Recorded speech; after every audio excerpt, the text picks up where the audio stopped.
Shouldn't be allowed this much fun on two wheels. Let me introduce you to my new 2022 Lowrider S.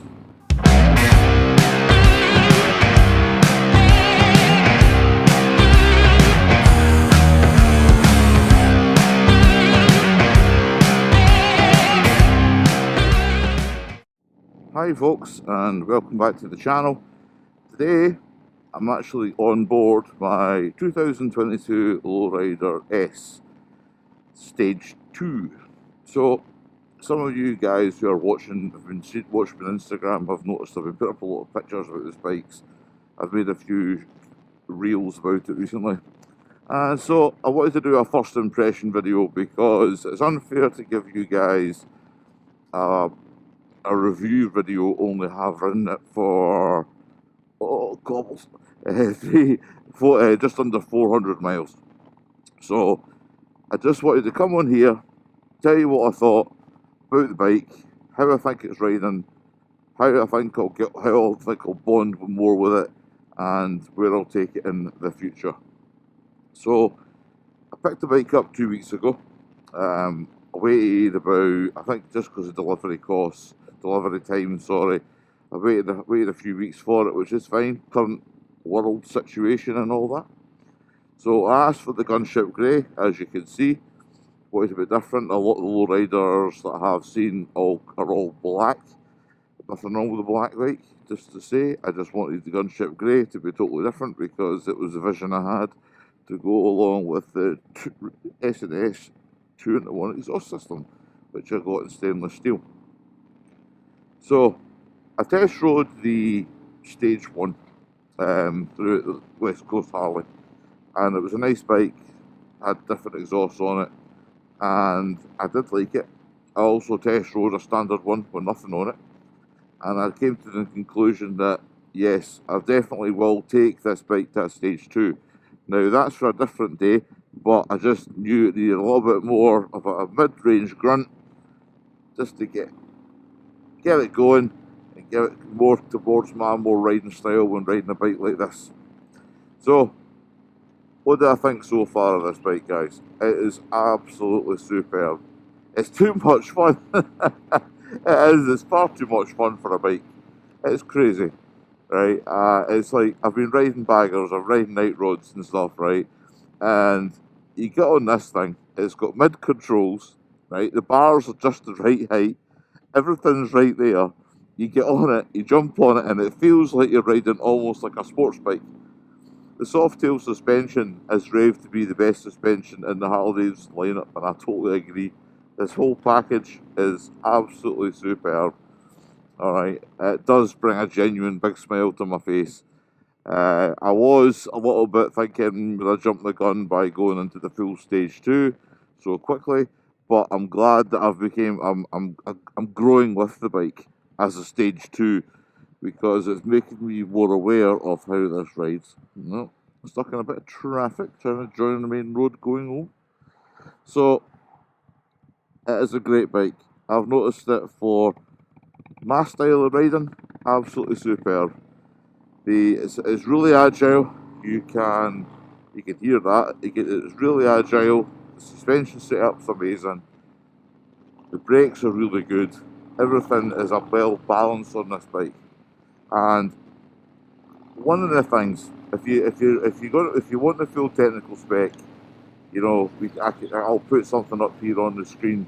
But from me as a Harley-Davidson enthusiast, what I'm getting from this is they raised the rear suspension, they made it taller, and with that raising the rear suspension, it made the bike far more nimble to ride, better in corners, absolutely amazing.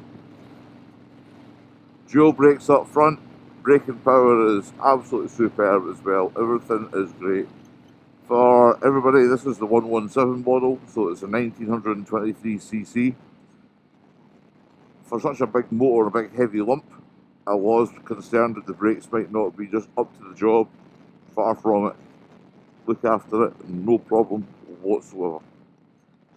You might be able to hear the vibration in the back. You've got the competition 2-in-1 race exhaust, along with the 475 S&S cam, fuel pump, plate, and upgraded bearing for the full kit to be done, and an upgrade by Don's Performance. I couldn't have asked for a better package. Honestly, as somebody who just loves Harley Davidsons, I'm still loving and enjoying this. It's now September. I just wish we didn't get the winters like we do here in Scotland, because I just want to ride it all the time. You'll probably see Mrs. Burning Gas on it at some point when I'm away working. As most of you know, I'll go to work away. So that's what's going on with that at this point right just now. But it is so much fun, guys. You know, you can see here you've got the clocks, the rev counter, the speedometer, everything now has been relocated right into your line of vision. That's exactly what you want. Before, it was down here on the basically tank dash, and you had to glance down to look at it, depending on like your build and things, if you could catch a glimpse. But now that it's right in front of me, and you've got that big, you know, rev counter right there, it's like if you're just giving it, open up the throttle, and just going, it's perfect. You know exactly when to change gear on it. It's been designed with purpose, and I can't ask for any more on this bike. The upgrades that I also done to it, along with the engine mods, were all about a couple of aesthetic things just to match.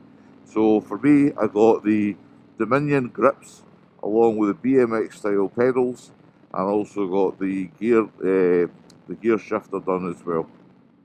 I got these done in the bronze from the Harley Davidson catalogue, because on the bike you've got bronze wheels and you've got bronze highlights on the primary covers and on the generator cover on the other side. So it was all designed to get it all blended together, which is pretty cool. I'm not doing anything to the mirrors. I'm not really going to do it. I think they're okay. I'm quite happy with the mirrors they are. They serve a good purpose. They're black and they go with other black highlights on the bike. You'll see that the stainless steel exhaust, I chose the stainless steel one. A lot of people might not have. I've decided on the stainless steel. A lot of people go for the black exhaust. I want the stainless steel because I think it goes really well with the gunship grey. You might agree with me, you might not agree with me, but I think personally, from an aesthetics point of view, it makes the bike, you know, really, really pop. It stands out amongst a sea of black motorcycles. If you're ever at your local dealership or you're going to a motorcycle show, especially, you're like, oh, there's my bike, it's the gunship grey one. So yeah, definitely, I'm definitely really happy with it. So no concerns there. Right in front of me, I went and got this little bag. You'll probably see I got this little thrashing supply bag. So right on the front of it, on this little zip here, as you could probably see, is a little soft pouch for your sunglasses. I ride with my sunglasses on my helmet all the time anyway, unless I get caught at night and I switch over from a dark lens to a clear lens. But if you're one of the people who just don't ride with sunglasses and rely on the inbuilt tinted visor, then you go off the bike and you're going to some place like the beach or someplace, you've got that option there. This is where I put my keys, put my wallet, put my mobile phone if I haven't got really any place in the jacket that I'm wearing it. And that way I've got easy access to when I want to pull over and get access if I'm going to go buy myself an ice cream. Typical biker ice cream. So that is really it, guys, for this bike. I haven't really done much. It is a standard 117, like, all in, and I haven't changed the bars like some people was expecting me to do. I've changed the seat. Now that's definitely one thing I've overlooked, and I should have noticed that. We all sometimes know that the standard seats are not got the most generous of padding, and if you're a larger fellow like myself, you want a comfortable backside. And so I decided, well, after I put my deposit on the bike and was waiting for the bike, I decided to go ahead and order my Saddleman seat, my Saddleman step-up seat. And as like everything else, you think to yourself, is it just all hype? No, not at all. I've been riding this bike for 400 miles and it's a total pleasure. You've got comfort on your backside and you've got that small support on the lower of your back, which makes riding this bike even more comfortable, even more fun, to the point that you don't want to get off the damn thing. So really, really, really like it. No complaints whatsoever. But as I said, full review will be coming once I've done some more break-in miles, and once I'm getting ready to get ready to take this on the rolling road, which will be a future video to try and see exactly how much power this bike is producing after doing the stage 2 and the Dawn's Performance ECU upgrade. If there is any questions, guys, whoever's watching this video and you're considering buying a Lowrider S, feel free to drop the comments and drop the comment below. At this very moment in time, as I say, I've only got 400 miles under my belt riding a Lowrider S, but I'm more than willing to give you my experience with riding this bike as the miles kind of clock up me riding this one. And I can give it to, and I can obviously I can answer those questions from a guy's point of view myself, and if there's any women out there who are wanting to ride it, feel free to ask Sarah what she thinks, because last night she took it out. So last night for you guys, so last night she took it out herself to see what it was like, because we were all saying, myself, a couple of friends, take it out, see what you think. You know, it's not too powerful, you're in control, etc., etc. She took it out last night, and ever since yesterday to now doing this video, all I've heard is how much she did enjoy riding this bike. So maybe within a couple of years I can maybe potentially see Sarah maybe going down either this route with a Lowrider, or maybe thinking about the ST, so she's got that, you know, midpoint of bagging. You know, she can go she can have the luggage capacity and without going down the full street glide, road glide route. So what I'll do is I'll find a place to pull over and have a little quick chat, show you around the bike. So guys, if you've made it this far into the video, we'd really appreciate it if you could hit that like button on this. It lets YouTube know we're doing a good job and like to continue on making videos and recommend them to everybody else. So as you can see, I've actually pulled over to the small town of Limekilns, which is a little harbour town on the River Forth here in central Scotland. So I just wanted you to see some of the bike and talk about it a little bit more. So as I've discussed, you know, how it's just my first impression.